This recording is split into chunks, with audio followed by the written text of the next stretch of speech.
Olá meus amigos, olá minhas amigas, bom dia, uma ótima terça-feira a todos vocês. Nós estamos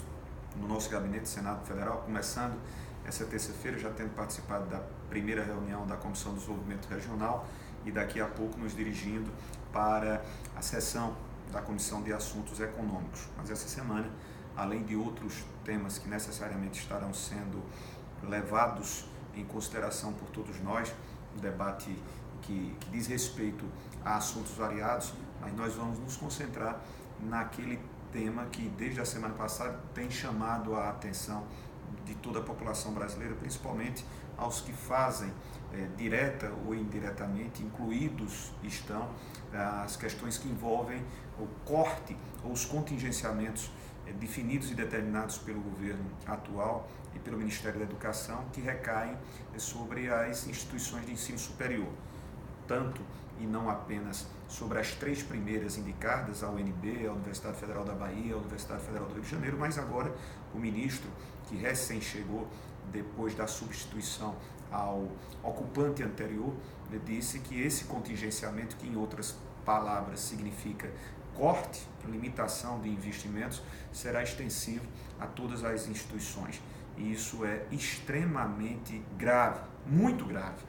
porque além de estarmos vivenciando um período, nesses últimos anos,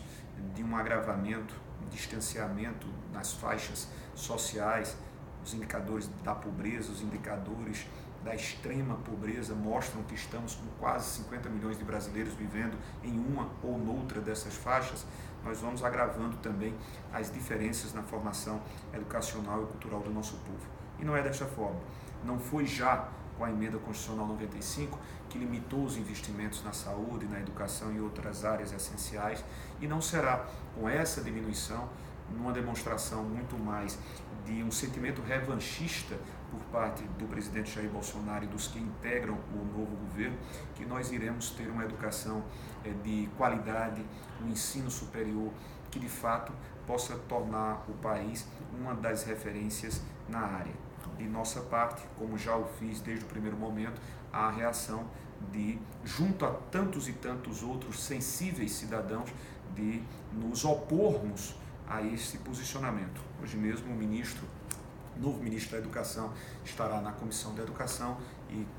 quero crer que teremos a oportunidade para questioná-lo a esse respeito. Grande abraço a todos vocês, uma ótima terça-feira.